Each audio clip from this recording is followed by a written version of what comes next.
of the Puritans, these Puritan and parliamentarian, they are running.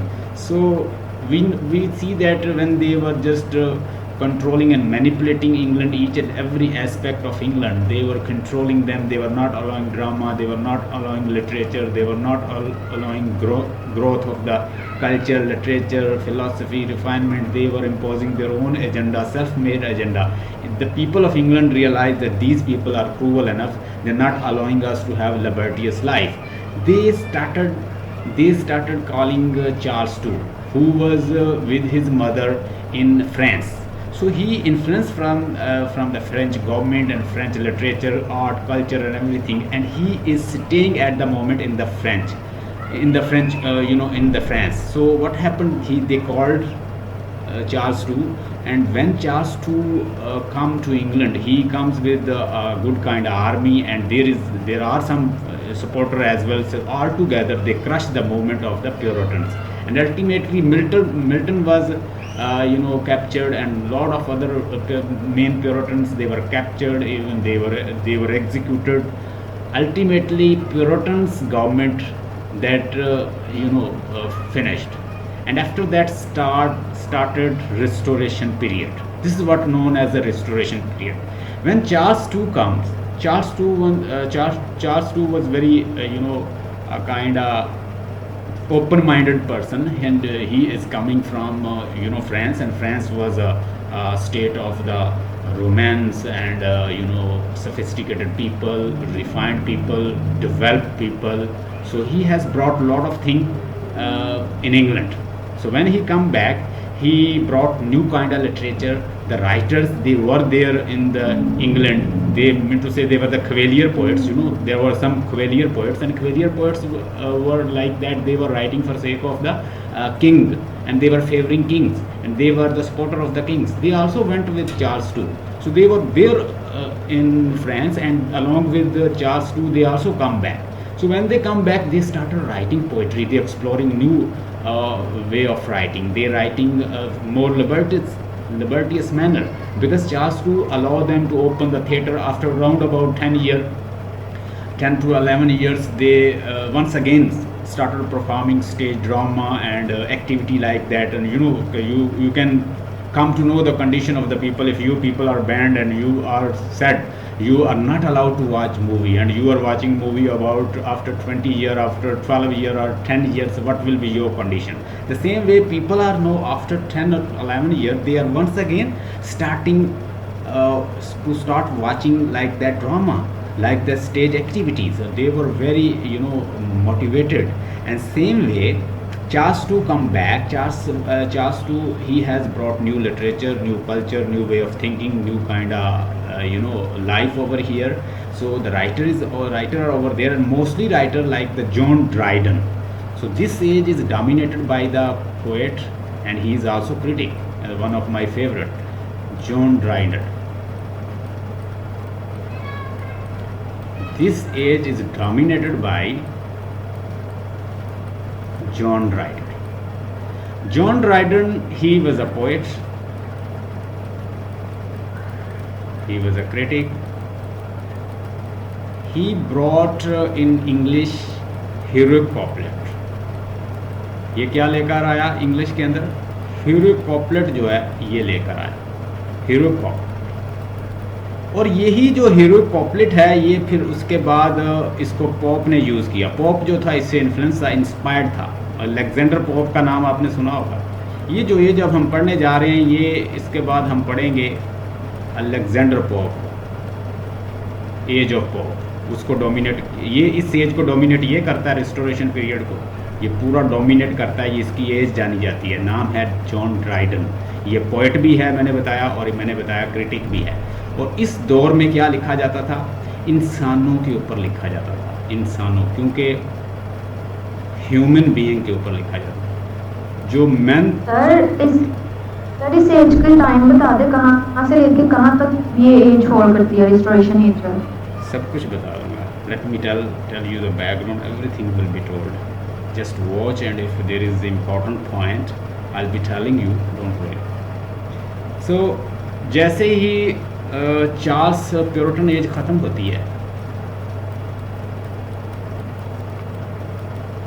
Puritan as ख़त्म होती है तो प्योरिटन एज के फ़ौरन बाद जो पीरियड आता है वो है रेस्टोरेशन पीरियड। रेस्टोरेशन का मतलब क्या है कि मोनार्की जो है दोबारा आ गई है, गवर्नमेंट जो है वो वापस आ गई है। पहले क्या थी, कोई गवर्नमेंट नहीं, जस्ट इंट्रैग्नम पीरियड था, नो किंग। इसको कहते हैं कि नो किंग, कोई किंग नहीं है इंग्लैंड के अंदर। इंग्लैंड की स्टेट को कोई रूल नहीं कर रहा, जस्ट ये पार्लियामेंटेरियन और प्योरिटन मिल के अपनी हुकूमत बनाए हुए हैं, क्योंकि इन्होंने भी हेडेड किया था उसको। तो उसके बाद अब जो किंग वापस आ गया है तो ये आया चार्ल्स II, और ये कहाँ से आया, फ्रांस के अंदर से। कहाँ से आया, फ्रांस के अंदर से। फ्रांस जो है वो उस वक्त बड़ा रिफाइंड था,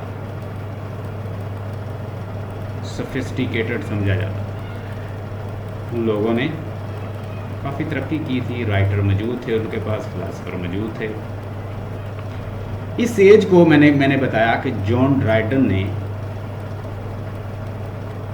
डोमिनेट किया है।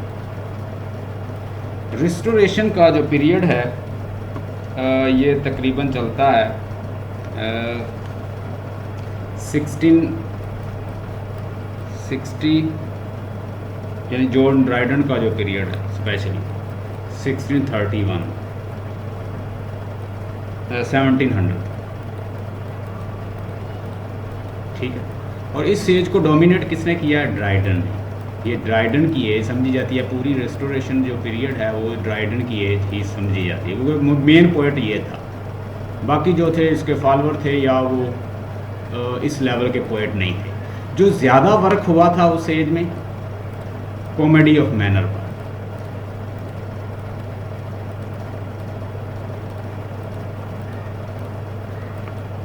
किसी भी कंट्री को देखना है कि उसके लोग कैसे हैं तो आप उसके बादशाह का रहन सहन देख लें। उस वक्त का जो बादशाह था चार्ल्स II कहते हैं कि वो बड़ा मॉडर्न माइंडेड था और बड़ा सेक्सुअल बंदा था।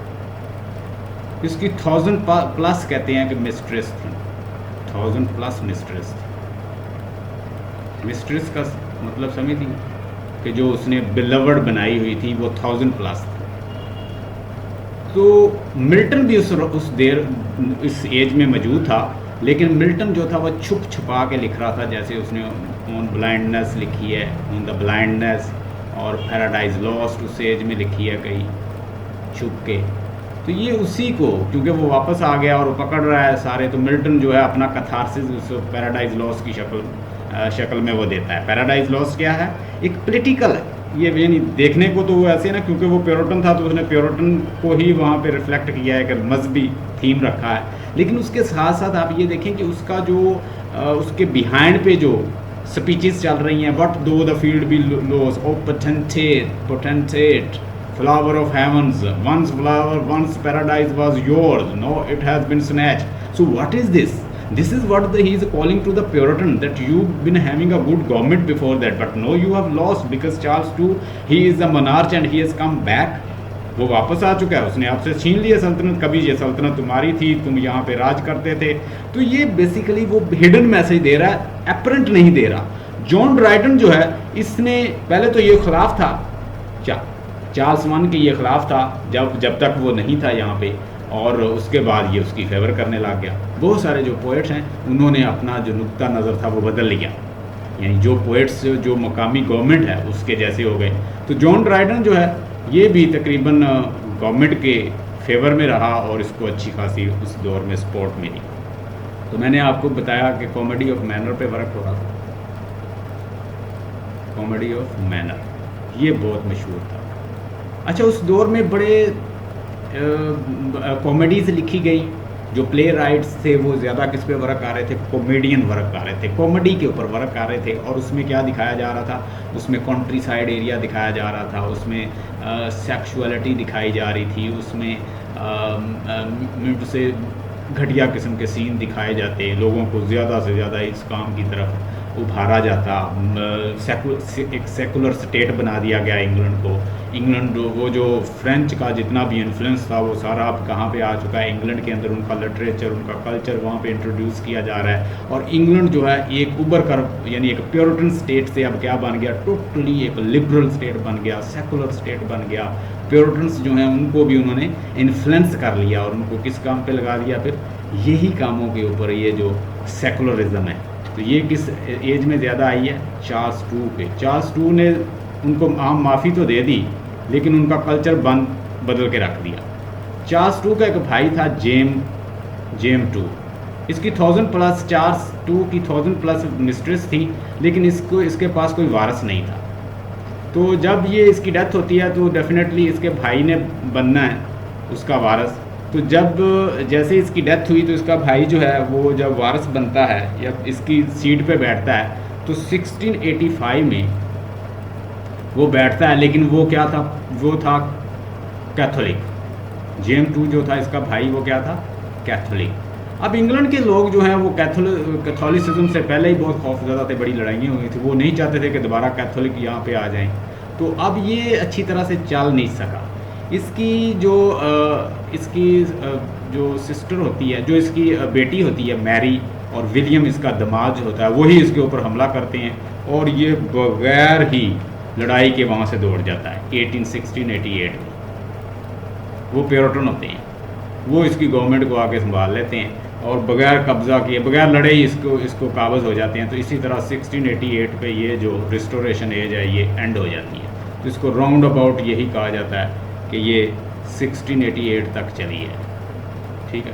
बाज़ औक़ात लोग कह देते हैं 1700 तक, यानी अप्रॉक्सीमेट कर देते हैं इसको। तो लेकिन एज यहाँ पे ख़त्म हो जाती है 1688 में। ये इस तरह ख़त्म हुई कि ये एक ऐसी लड़ाई हुई थी जिसको इंग्लैंड वाले कहते हैं ब्लड लेस रेवोल्यूशन। अगर आपसे वो पूछ लें what is the age of the bloodless revolution, तो आप उसका जवाब लिखेंगे 1688, क्योंकि ये 1685 में ये सीट पे बैठता है और थोड़े से अरसे के बाद ये इसको उतार दिया जाता है, क्योंकि ये कैथोलिक था।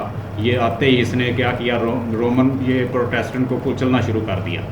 ये अपने यानी वो बाप का बदला लेना शुरू कर देता है चार्ल्स वन का। तो अब ये क्या करता है, इसको क्रश करने की कोशिश करता है। तो जब जैसे इसने ये कोशिश की इसको क्रश करने की, तो अल्टीमेटली उन्होंने इसको उतार दिया इसी के जो दामाद और इसकी बेटी के थ्रू ही। और ये फिर दौड़ गया, इसने कहा कि इधर मेरी बेटी है और ऊपर से मेरे यानी जो लोग हैं वो भी मेरे ख़िलाफ़ हैं, तो ये दौड़ जाता है। तो इस तरह ब्लड लेस रेवोल्यूशन के ज़रिए ये बदल जाती है गवर्नमेंट। इसको कहते हैं 1688 का जो ब्लड लेस रेवोल्यूशन। और इसी दौर के अंदर प्लेग भी आए हैं इंग्लैंड के ऊपर, क्योंकि इंग्लैंड के अंदर इतनी ल्यूडनेस और सेक्सुअलिटी और सेंसुअसनेस और इस तरह की चीज़ें इतनी आम हो गई थी, वलक्चुअस और सेक्सुअल चीज़ें इतनी आम हो गई थी। चार्ल्स टू ने इतनी आज़ादी दे दी, स्टेज ड्रामा खोल दिया और उनसे कहा जिस तरह का तुम्हारा दिल करता है लिखो, एक्सप्लोर करो, लिटरेचर पे लिखो, कल्चर को रिफाइन करो। फ़िलासफ़ी पे वर्क करने लग गए लोग, साइंस पे वर्क करने लग गए, लेकिन उसी के साथ साथ वलक्चुअसनेस, सेक्सुअलिटी और इसी की आड़ में ये चीज़ें बहुत आम हो। वो खुद ही बड़ा याश था, तो उसने दूसरों को भी बहुत ज़्यादा इस तरह मोटिवेट किया।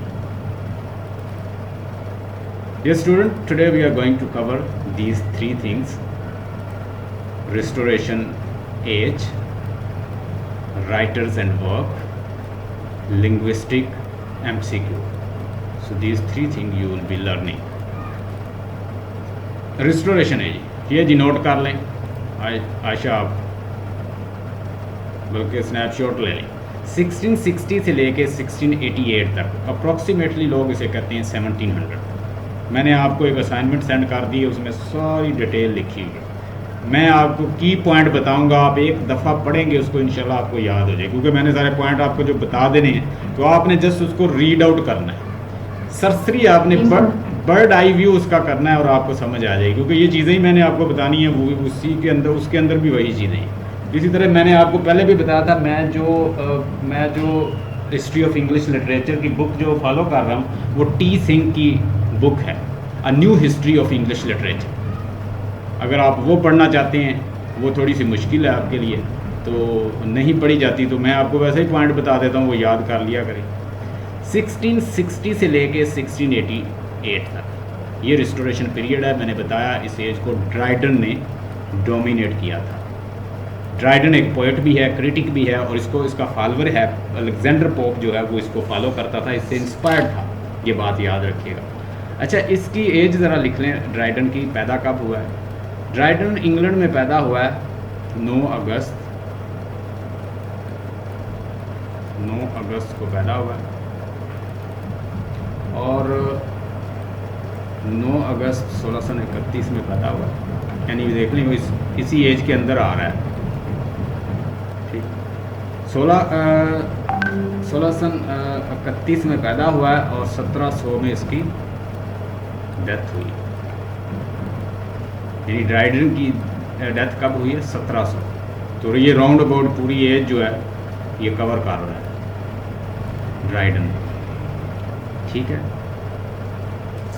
So let's see one by one their work. John Dryden English poet था, क्रिटिक था, लिटरेरी क्रिटिक था, ट्रांसलेटर था। इसकी मैं आपको क्रिटिसिज्म भी बात सुन लें, इंशाल्लाह मैं कोशिश करूँगा कि थोड़ा सा इसको फिनिश करके आपको लिटरेरी क्रिटिसिज्म बताऊँ। फिर हम चलेंगे Aristotle, Plato, Sidney, Dryden, Johnson, Samuel Johnson, ये सारे एज अ क्रिटिक आपको, ये सारे क्रिटिक, मैथ्यू आर्नल्ड, ये क्रिटिक भी हैं, पोएट और साथ साथ ये क्रिटिक थे। उसके बाद ये सैमुअल टेलर कॉलरिज, ये पोएट भी है, क्रिटिक भी है, फिलासफर भी है। तो इन सारों का जो क्रिटिसिज्म से रिलेटेड वर्क है मैं आपको वो भी टीच करूँगा। यानी ये तो हम एजेस पढ़ते जा रहे हैं, फिर हम इनको बतौर क्रिटिक्स भी देखेंगे।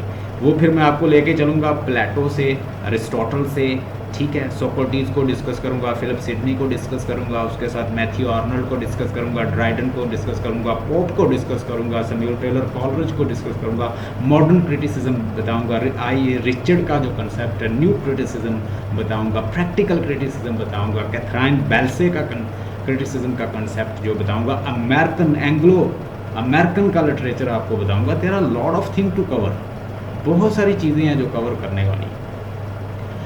ये क्या था? English poet, literary critics, translator था, प्ले राइट था, ठीक है। Appointed England first poet laureate. Poet laureate वही बनता है जो इंग्लैंड की गवर्नमेंट के करीब होता है। चूंकि मिल्टन जो है, अगर देखा जाए तो इंटेलिजेंसी कभी कैन नॉट बी अनरिवार्डेड। जो इंटेलिजेंसी होती है, आप जितना भी उसे, वो खुद बोलती है, इंटेलेक्ट खुद बोलता है। आपको ज़रूरत नहीं है कि मैं यहाँ पे ऐलान करता फिरूँ कि भाई मुझसे पढ़ो, मुझसे पढ़ो। नो, ऐसे लोग नहीं पढ़ेंगे। अगर आपके पास इंटेलेक्ट है तो लोग खुद आएंगे चलकर। जैसे अल्लामा इकबाल ने फरमाया था कि आप आवाज़ दें, अगर आवाज़ में दम होगा तो लोग खुद चले आएंगे।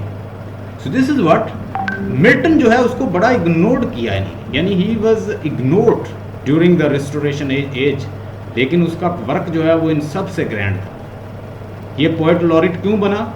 ये उसके करीब था गवर्नमेंट के। He is seen as a dominating literary life of the Restoration England, such a point that the period came to be known as the literary circles, the age of the Dryden. अगस्त 1931 में पैदा हुआ और United kingdom में, और 1700 में London United kingdom में इसकी death हुई। ये इसकी एज है, और ये उसके बच्चों के नाम लिखे हुए हैं, sir Erasmus, Henry Dryden, 5th Bernard, Charles Dryden, John Dryden. तो हम इसकी एज ही पढ़ रहे हैं, तो इससे रिलेटेड मैंने आपको डाटा बता दिया। जैकोबियन पीरियड जो है वो कहाँ तक चला था, ये नोट कर लें। 1603 से, जब आपको मैंने बताया था जब क्वीन की डेथ हुई थी एलिजाबेथ की 1603 में डेथ होती है, और उसके साथ उसकी रीन जो है ख़त्म हो जाती है। उसके बाद उसके पास कोई वारस नहीं था, तो ये स्कॉटलैंड से एक जेम को लेकर आए, जो यहाँ पे आके जेम क्या बन जाता है, जो यहाँ पे आके जेम 1 बन जाता है, ठीक है। तो यहाँ से जेम पीरियड जो है वो स्टार्ट होता है, ठीक है। जेम पीरियड स्टार्ट हुआ, फिर वो कहाँ से चलता है, यानी 1603 से 1625 पे चलता है। और इसके बाद जब इसकी डेथ होती है तो फिर हम देखते हैं कौन आता है, चार्ल्स वन को हमने देखा, वो बड़ा वलपचुस था, और वो भी बड़ा, उसके अंदर ये चीज़ नहीं थी कि वो इंट्रैक्शन कर सके, दूसरों के साथ कंसेंसस कर सके, बात को मनवा सके, मान सके। लिमिटेशन थी पर्सनैलिटी के अंदर, पर्सनैलिटी कॉम्प्लेक्स था, उसने कोशिश की चलाने की, लेकिन गवर्नमेंट नहीं चला सका। बहुत सारी वो पार्लियामेंट्स जो है उनको डिज़ोल्व करता है, और बार बार जो है उनको बुलाता है। ये उसका पता चलता है कि he was not a certain person, यानी वो अश्योर्ड पर्सन नहीं था अपनी पर्सनैलिटी, अपनी कैपेबिलिटी के ऊपर। तो बहुत सारे फ्लास थे, तो उसकी वजह से वो मार खा गया, और अल्टीमेटली उसको बिहेडेड कर दिया जाता है। रिस्टोरेशन एज जो है 1660 के बाद रिस्टोरेशन होती है। रिस्टोरेशन एज के अंदर हमने देखा लिटरेचर जो है वो कॉमेडी ऑफ मैनर दिखाया जा रहा है, उसमें जो सेक्सुअलिटी दिखाई जा रही है, सेक्सुअल एलिमेंट्स को उसके अंदर दाखिल किया जा रहा है। इवन कि आप उन बुक्स को पढ़ें तो आप पढ़ ही नहीं सकते। आप ज़रा अलेक्जेंडर पोप के वर्क को देख लें तो उसमें भी वो बिटरली स्टार करता है लेडीज़ के ऊपर, लेडी को फिर दिखाता है। और इस तरह इस दौर में लोग क्या थे, ज़्यादा चूँकि मॉडर्न और लिबरल सेकुलर हो रहे थे, तो वो क्या थे, मैन सेंटर्ड लिटरेचर उन्होंने प्रोड्यूस किया। मैन सेंटर्ड लिटरेचर जो है वो टोटली इंसान की पर्सनैलिटी को डिस्कस करता है, उसके ऊपर स्टायर है, उसके मैनर्स को बताता है, ठीक है, उनके कल्चर को बताता है, वे ऑफ लिविंग को बताता है। आप ज़रा पोप के वर्क को देख लें तो आपको बड़ा अंदाज़ा हो जाएगा, उसने उसके कल्चर को, मैनर को स्टायर किया, ये सारी चीज़ें स्टायर किया हैं यानी। और उसके बाद ये इनलाइटनमेंट की एज है, ऑब्जेक्टिविटी की एज है, इसमें साइंस भी तरक्की करती है इसके अंदर। और इसमें जॉन लॉक मौजूद था, फ़िलासफ़र। इस एज के अंदर जॉन लॉक एक फ़िलासफ़र है, वो मौजूद था और उसने पॉलिटिकल साइंस में काम किया। किसी ने पॉलिटिकल साइंस पढ़ी हो तो उसे पता होगा, पॉलिटिकल साइंस के अंदर पढ़ाया जाता है जॉन लॉक, कांट और इस तरह के जो फ़िलासफ़र हैं, तो ये मौजूद था और इसने पॉलिटिकल साइंस पे वर्क किया। साइंस प्रोग्रेस कर रही थी, डेवलपमेंट हो रही थी, और इसी एज में ये एक राइटर है जोनाथन स्विफ्ट। जोनाथन स्विफ्ट का नाम किसी ने सुना हो, ये मौजूद था। ये अलेक्जेंडर पोप का दोस्त था। किसका दोस्त था? अलेक्जेंडर पोप का। ड्राइडन जो है वो इन सब से सीनियर है और इसके ये फॉलोअर हैं, स्पेशली पोप जो है वो इसको फॉलो करता है। ड्राइडन इनसे सीनियर था। तो इस एज को डोमिनेट किया है हमारे राइटर ड्राइडन ने। और चार्ल्स फर्स्ट लेट रेनेसेंस, ये जो एज है इसको लेट रेनेसेंस भी कहते हैं इस एज में। और इस एज में हमने क्या देखा, ये मैं उसकी बात कर रहा हूँ, जेम्स की जहाँ से ख़त्म होती है, यानी चार्ल्स वन की जो एज है इसको लेट रेनेसेंस भी कहते हैं, ठीक है। और इसमें जॉन डन था, जॉर्ज हर्बर्ट था, रिचर्ड क्रैशा था, एंड्रयू मार्वल था, हेनरी वॉगन था। ये सारे जो राइटर्स हैं ये मोस्टली मेटाफिज़िकल पोएट्स हैं और इसको लेट रेनेसेंस में आते हैं। ओलिवर क्रॉमवेल का मैंने आपसे जिक्र किया कि ओलिवर क्रॉमवेल जो था वो प्योरिटन एज में मौजूद था। ओलिवर क्रॉमवेल को साथ एक मसला था, पहले जब इसने गवर्नमेंट लेनी थी इसने पार्लियामेंट के साथ बनाकर रखी और इन्होंने बेहेडर किया मिल के, लेकिन गवर्नमेंट ये दोनों चला रहे थे, ओलिवर क्रॉमवेल और साथ प्योरिटन्स और साथ पार्लियामेंटेरियन जितने भी थे। अब ये गवर्नमेंट जो है वो चली है 1649 से 1660 तक, लेकिन इसको प्रॉब्लम क्या आया कि इन्होंने लोगों ने सप्रेस करना शुरू कर दिया, दबाना शुरू कर दिया, कल्चर को बंद कर दिया, आर्ट को बंद कर दिया, ड्रामा को बंद कर दिया, राइटर्स को बंद कर दिया, उनको बेघर कर दिया। वो बेचारे कुछ भाग गए यहाँ से, कुछ को फ्रांस जाना पड़ा। तो इसकी वजह से बहुत सारे मसाइल आ गए। ये क्या बन गए, यहाँ पे डिक्टेटर बन गए और इनकी गवर्नमेंट जो है फिर वो वेवरिंग कंडीशन में हो गई और इंग्लैंड के खुद के लोग जो हैं वो उनके ख़िलाफ़ हो गए। ओलिवर क्रॉमवेल जो था पहले अच्छा इंसान था, लेकिन प्योरिटन्स की वो हर बात मानता था, उनका लीडर जो था, and they were controlling and running government, यही गवर्नमेंट चला रहे थे। और इनसे लोग फिर थक जाते हैं, उकता जाते हैं और फिर डिमांड करते हैं उसकी। जॉन मिल्टन जो है वो इस दौर का एक बड़ा प्रोमिनेंट पोएट था, चाहे वो प्योरिटन एज हो, क्योंकि ये ज़िंदा था और 3 तो शादियाँ की हैं इसने। जॉन मिल्टन जो है ये मौजूद था चार्ल्स टू की एज में। चार्ल्स टू की एज में ये छुप छुपा के लिखता रहा है। पैराडाइज लॉस्ट लिखी, पैराडाइज रीगेंड लिखी, ये सारा कुछ इसने लिखा, लेकिन इसको इतनी तज़ीर आई उस वक्त नहीं मिली क्योंकि इसके साथ किंग नहीं था। जॉन बनियन जो है वो भी इस दौर का अच्छा पोएट है। द पिलग्रिम्स प्रोग्रेस इसने लिखी है। John Dryden was the greatest poet of the Restoration age, and Alexander Pope was influenced from his work. He was critic as well as poet. और मैंने आपको बताया ये क्या लेकर आया इंग्लिश के अंदर, heroic couplet. And what is a heroic couplet?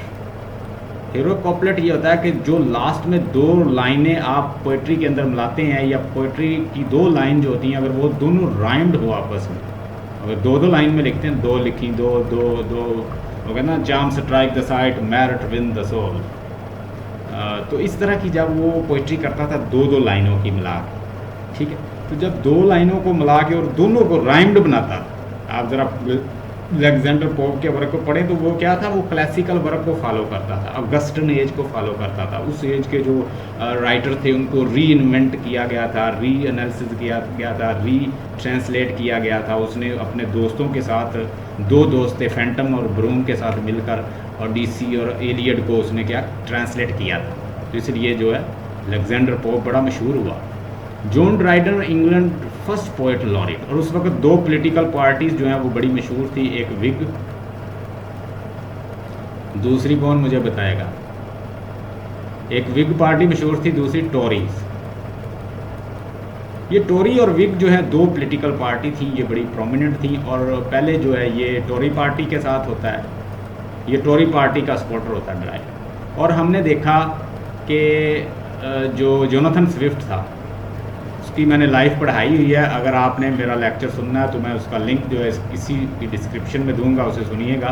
उसमें मैंने डिस्कस किया है जोनाथन स्विफ्ट की लाइफ को बड़ा डिटेल। आयरलैंड में पैदा हुआ था और इंग्लैंड में मतलब उसने कारोबार किया है, कभी वो इंग्लैंड जाता, कभी इंग्लैंड जाता, कभी वो इधर जाता। उसका बाप जो था वो आयरलैंड का था, उसकी मदर जो है वो इंग्लैंड की थी, तो कभी वो इंग्लैंड जाता, कभी वो आयरलैंड जाता, तो इस तरह घूमता फिरता रहा है। तो उस बंदे की जो लाइफ है उसने भी स्टायर किया है, बिटर स्टायर किया।